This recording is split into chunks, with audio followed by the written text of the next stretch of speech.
news out of Germany, and this time it's hitting the very heart of the nation's industrial pride, its automotive giants. Both Volkswagen and Mercedes-Benz, two of the most powerful car makers not only in Germany but globally, have reported sharp year-on-year declines in their net profits for the first quarter of 2025.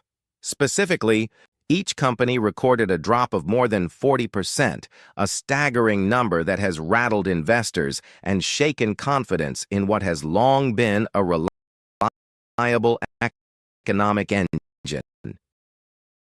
The automakers have attributed these losses to a decline in sales in China, a market that has traditionally been one of their strongest growth pillars.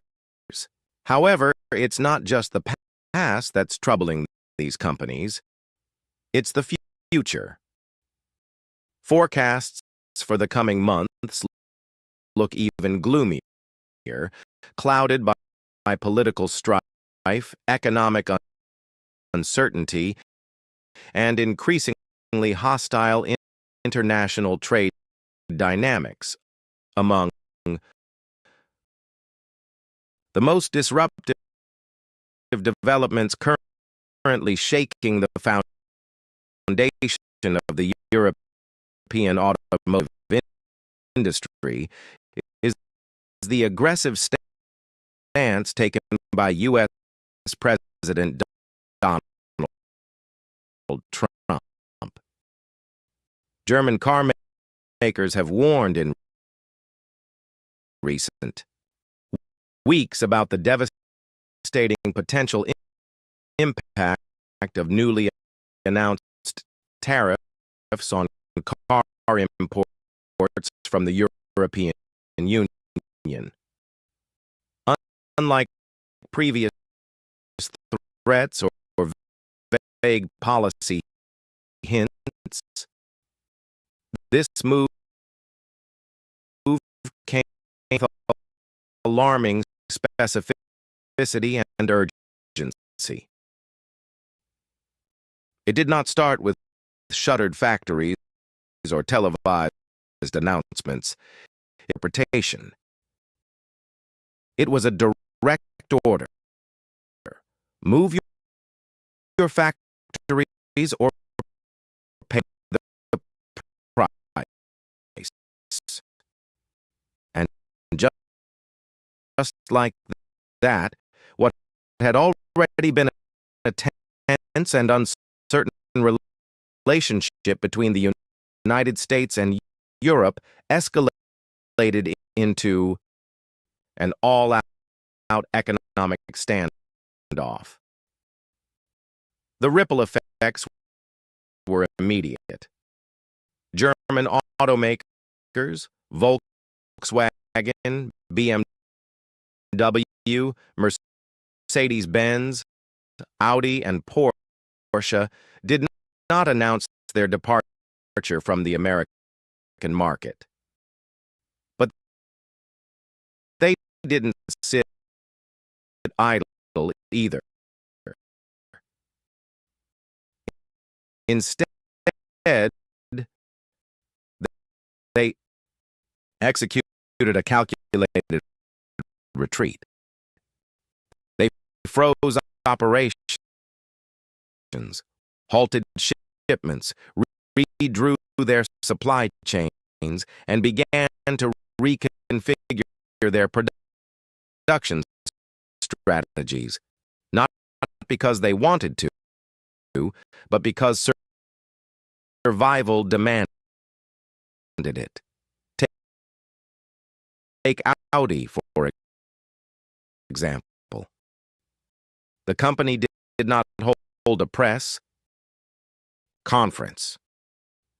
There were no media events, no press releases to announce its decision. Just a single internal memo. That memo read, all vehicle shipments to the United States will be frozen until further notice. The policy went into effect on April 2nd. As of May 23rd, that freeze was still in place. Audi's popular Q5 SUV is assembled in Mexico, and its sedans are built in Germany. None of them on American soil. As a result, none are currently being shipped into the U.S. At the time of the freeze, Audi had approximately 37,000 vehicles already stocked on American lots, which is roughly a 2-month supply. Since then, the company has been steadily selling off that inventory while monitoring the political landscape with growing concern. Porsche, meanwhile, adopted a different tactic. Anticipating the looming tariffs, the company rapidly shipped an additional 5,000 vehicles to the United States, essentially front-loading inventory to soften the blow of a supply chain freeze. Mercedes-Benz took a similar route, increasing its U.S. inventory levels by flooding dealerships in Alabama, Las Vegas, and New York with new vehicles. Volkswagen, by contrast, opted to halt all rail shipments of the Jetta, TA, and Tiguan models from Mexico.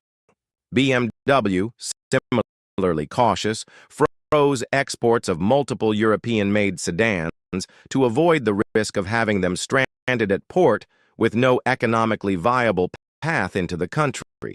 Then came the next phase, price suppression. In an effort to retain their market share in the U.S. and avoid alienating American consumers, many automakers delayed scheduled price hikes.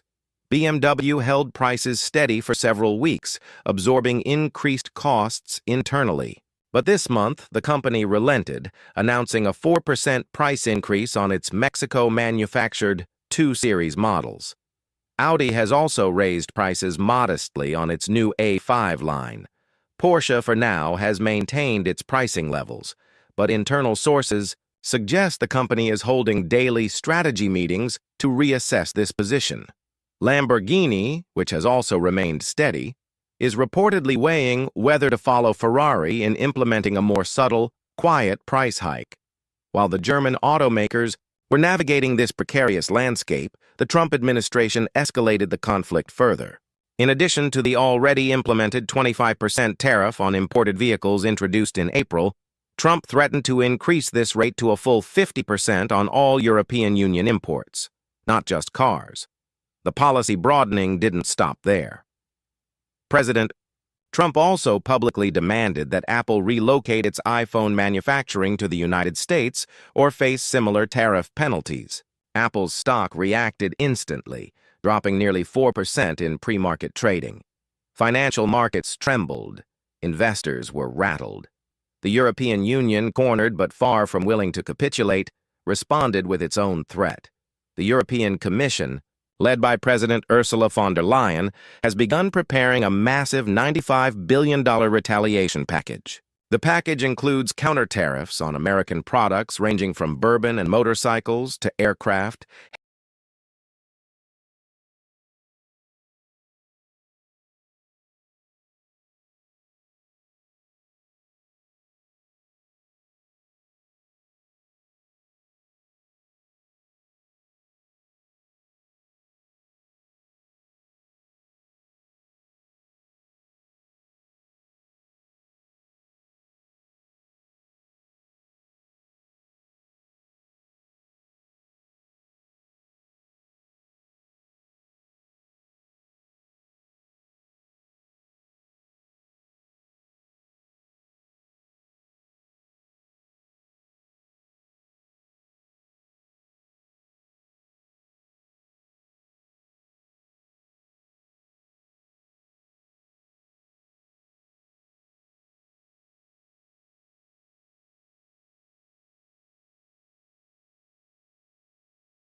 heavy machinery, and automobiles.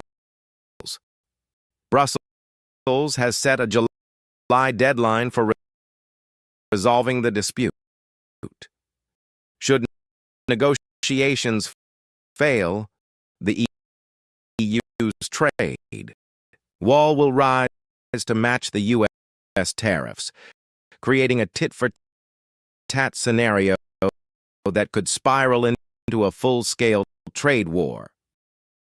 Behind the scenes, officials in Berlin are bracing for every possible outcome. German Economy Minister Robert Habeck has vowed not to capitulate. "We down in the face of the United States," he stated firmly.